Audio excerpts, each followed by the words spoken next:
pessoal, tudo bem? Vamos para o nosso 25º capítulo deste livro, em torno da fixação mental. E eu quis começar esse capítulo com essa música que tem ficado muito na minha mente e eu acho que é importante a gente pensar. Ela diz que a vida não é brincadeira. Talvez essa chance demore a voltar. O que tem que ser feito é agora, é para já. Preciso se fazer o bem e a paz e espalhar o amor na canção, na vida, em todas as situações. E o mais importante que diz essa música, que a gente tem que abrir o coração e que essa chance talvez demore a voltar. E é o que diz esse capítulo 24, que fala sobre a fixação mental, da importância de nós observarmos o que nós estamos pensando, como nós estamos conduzindo os nossos conflitos, as nossas dificuldades, como é que nós estamos aceitando, perdoando, entendendo o nosso próximo. Porque todos esses capítulos que nós vimos até agora nesse livro nos fazem crer, entender e nos faz percebermos a importância da nossa transformação, de sermos pessoas melhores, de controlarmos, educarmos o nosso pensamento. E a música é uma grande oportunidade de você começar a cantarolar aquela letra, para que você mude o seu pensamento, não fique trazendo pensamentos viciosos, pensamentos tristes, pensamentos pessimistas. Não busque informações nas redes sociais de discursos negativos, de ódio, porque isso já tem de muito, muito, muito. Nós precisamos ser um pontinho de luz, mudarmos o nosso pensamento, nos transformarmos, porque essa chance, na forma como ela se apresenta agora, talvez ela não volte e a gente perca a oportunidade de nos transformarmos. Então, esse capítulo, o Hilário está conversando com o Aulus, perguntando sobre essas dificuldades que é a fixação mental, as dificuldades reencarnatórias. Ele pergunta para o Aulus, mas tanto tempo, aquele jovem, aquela família que nós vimos lá no capítulo anterior, vejam que situação triste da família toda. Não fosse a abnegada mãezinha que trouxe para o lar todos os espíritos, companheiros do passado, companheiros de infortúnio, companheiros de criminalidade. Então, quando nós nos deparamos com verdadeiras almas abençoadas aqui, do nosso lado, à nossa volta, nas casas, lá nos lugares mais simples, nós sabemos que são almas abnegadas que trazem para o seu lar espíritos, possibilitando a sua transformação. E aí ele então pergunta para o Aulus sobre a lição da fixação mental. Como pode uma pessoa deter-se tanto tempo, nessa condição triste?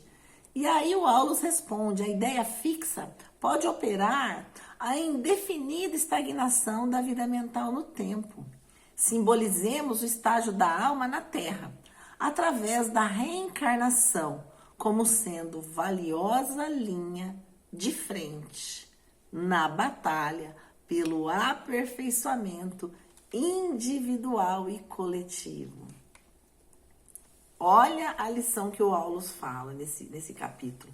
A mente é o soldado em luta. Então, por isso, nós temos que usar de todas as formas para controlar, para lutar contra a enxurrada de situações tristes que nos deparam dia a dia.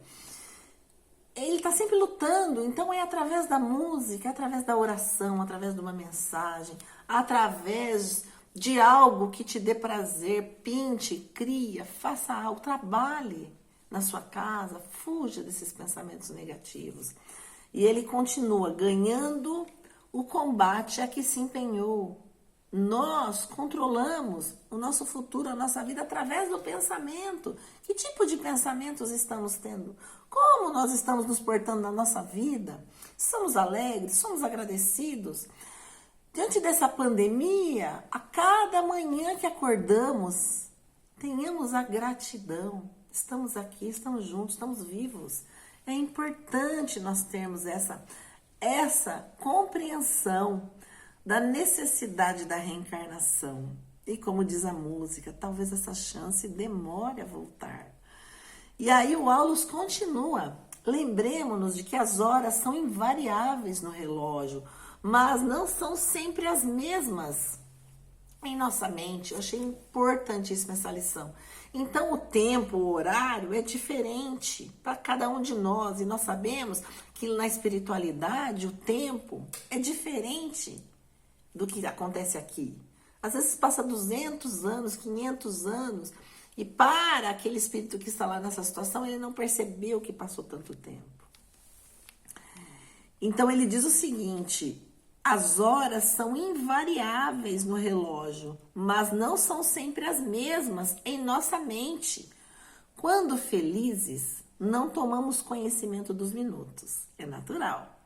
Satisfazendo os nossos ideais ou interesses mais íntimos, os dias voam céleres, ao passo que em companhia do sofrimento e da apreensão, temos a ideia de que o tempo está inexoravelmente parado. É isso que acontece. Então imaginem, nós desencarnamos numa situação triste, numa situação de mágoa, em qualquer tipo de desejo incompreendido, não satisfeito. Se nós fixarmos aquilo, desejo de ter algo, desejo da posse, desejo do cargo, desejo do título, não nos detenhamos nesse tipo de situação. A gratidão é o nosso maior elemento diante de Deus, e a oração. A ideia aflitiva, o obcecante, nos corrói a vida mental. Olha o que o Aulus está falando. Levando-nos à fixação. Chegados a essa fase, o tempo como que se cristaliza dentro de nós, porque passamos a gravitar em espírito em torno do ponto nevrálgico de nosso desajuste. Qualquer grande perturbação interior, chame-se paixão ou desânimo, crueldade ou vingança, ciúme ou desespero, pode imobilizar-nos por tempo indefinível. Em suas malhas da sombra, quando nos rebelamos contra o imperativo da marcha incessante do sumo bem. Façamos o bem, exercitemos a caridade, o amor. O tempo é leve para os que triunfam. Olha só que lição fantástica. E pesado para os que perderam. Com os vencedores, os dias são de felicidade e louvor, e com os vencidos são amargura e lágrimas. Essa referência aqui toda se refere à espiritualidade. Quando a gente desencarna, como é que nós cultivamos os nossos pensamentos, os nossos desejos? Como é que domamos o desânimo, a mágoa? Como é que nós estamos trabalhando com isso? O conhecimento de si mesmo, como dizia Santo Agostinho, à noite, deita na sua cama, faz uma reflexão. Como é que foi o seu dia? Você está com mágoa no seu coração? Alguém te ofendeu? Você ofendeu alguém? Faça essa reflexão, o autoconhecimento, porque é importantíssimo. Se a alma não se dispõe ao esforço heróico da suprema renúncia, com facilidade emaranha-se nos problemas da fixação mental, atravessando anos e anos, e por vezes séculos, na repetição de reminiscências desagradáveis, das quais se nutre e vive. A criatura desencarnada, ensimesmando-se, é semelhante ao animal no sono letárgico de hibernação. Veja assim, a gente fica adormecido, isolando-se do mundo externo, vibrando tão somente ao redor do desequilíbrio oculto em que se compraz. Nada mais ouve, nada mais vê e nada mais sente, além da esfera desvairada de si mesmo. Vejam como é importante o autoconhecimento, a reflexão no final de cada dia. Em nossas ocasiões, sondar de perto as consciências que dormitam após a morte, quais múmias espirituais. E é interessante que essa menção aqui, que o Aulus faz, nós vamos ver uma situação muito igual à que ele narra aqui no livro Os Mensageiros. Esse livro tem um capítulo onde eles vão a alguns lugares onde tem vários espíritos em si mesmados, como se fossem todos em outro sofrendo em situações, e eles auscultam, né? Eles olham dentro da mente para perceber aonde que estão. Eles tentam libertar aqueles espíritos desse local, mas não conseguem. Poucos. E nesse livro Os Mensageiros narra que é um pavilhão de mais de 200 espíritos ali nessa situação. Então vejam como nós devemos cuidar da nossa existência, dos nossos pensamentos, das atitudes.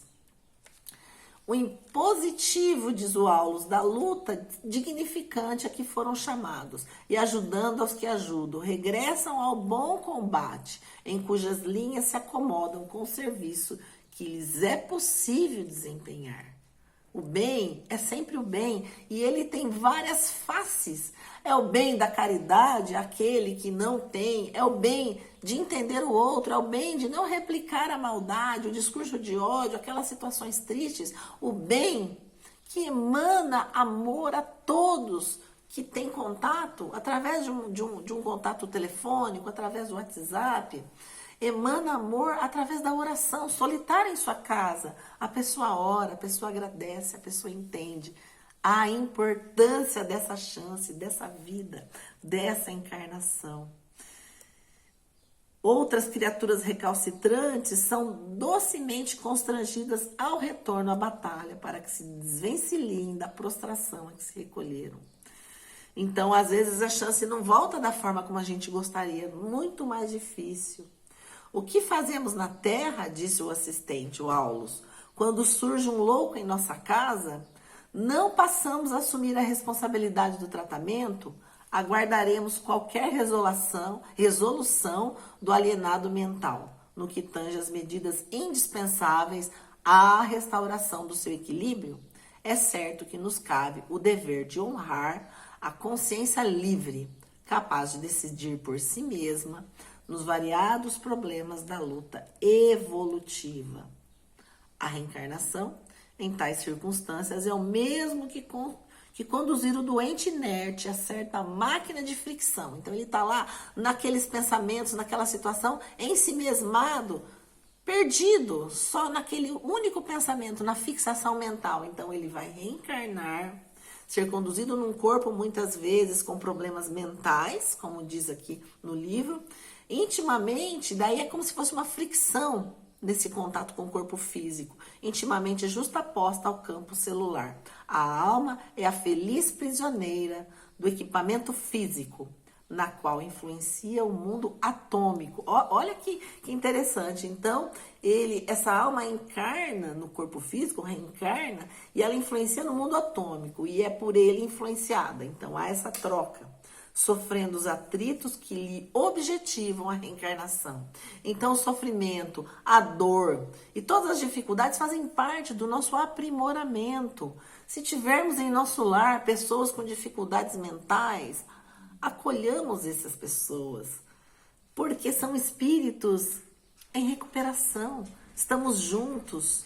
E ele conclui: quase todas as perturbações congeniais da mente na criatura reencarnada dizem respeito a fixações mentais que lhe antecederam a volta ao mundo. Então, meus irmãos, oremos, cantemos, agradeçamos a Deus esta oportunidade. Que Jesus abençoe.